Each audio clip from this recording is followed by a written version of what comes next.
Friends, আমরা শিখে চলেছি অ্যাডজেক্টিভের ভাগগুলো। কত ধরনের অ্যাডজেক্টিভ হতে পারে তার ভাগগুলো আমরা প্রথম পার্টের মধ্যে শিখেছি। অনেকগুলো অ্যাডজেক্টিভের ভাগ কোয়ালিটি অনুযায়ী, কোয়ান্টিটি অনুযায়ী।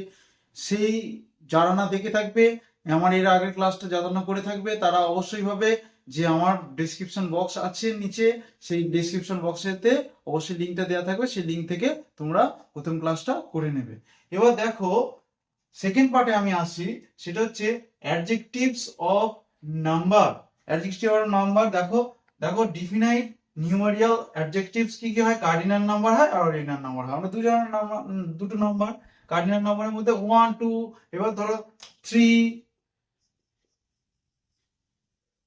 4, এবার চলতেই থাকবে এরকম। এটা দেখো অর্ডিনাল নাম্বারের মধ্যে কিরকম চলে, ফার্স্ট, সেকেন্ড, থার্ড, ফোর্থ, এইরকম ভাব চলতে থাকবে। তাহলে আমরা জানলাম যে ডিফিনাইট নিউমেরিয়াল অ্যাডজেক্টিভের মধ্যে কার্ডিনাল নাম্বার আর অর্ডিনাল নাম্বার। কার্ডিনাল নাম্বার কোনগুলো? 1 2 3 4। আর অর্ডিনাল নাম্বার কোনগুলো? ফার্স্ট, সেকেন্ড, থার্ড আর ফোর্থ। এটা আমরা শিখেছিলাম এর আগে, কিন্তু দেখো আমাদের এটা মনে করিয়ে দেওয়ার জন্য আমি আরেকবার করে বলছি। Indefinite numeral adjectives all, no, many, few, some, any. এইটার মানে কি? ইনডিফিনাইট। ডেফিনাইট মানে কি? নির্দিষ্ট করে বলা। ইনডিফিনাইট মানে কি? কোনো কিছুকে নির্দিষ্ট করে বোঝাচ্ছে না, সবাইকে বোঝাচ্ছে।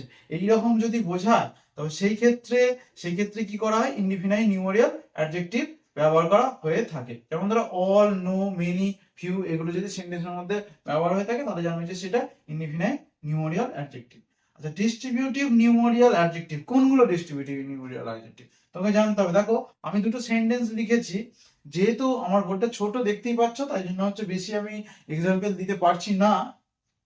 Each boy must take his turn.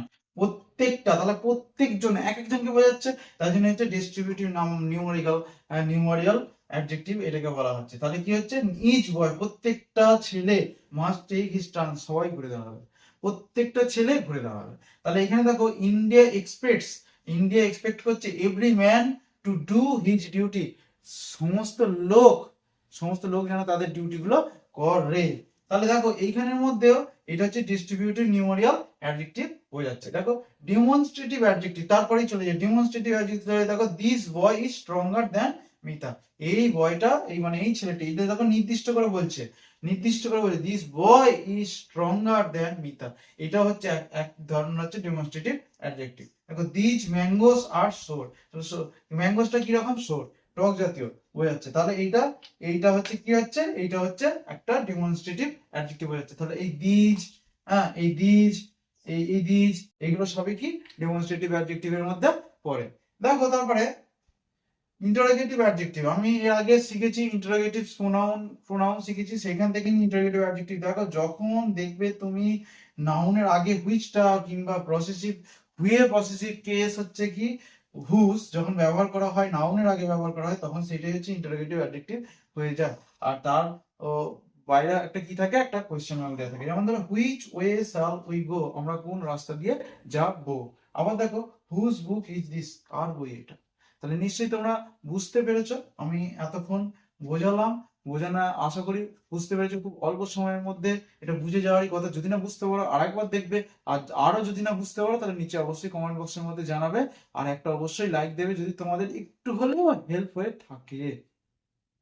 এতক্ষণ আমার সঙ্গে থাকার জন্য অসংখ্য ধন্যবাদ।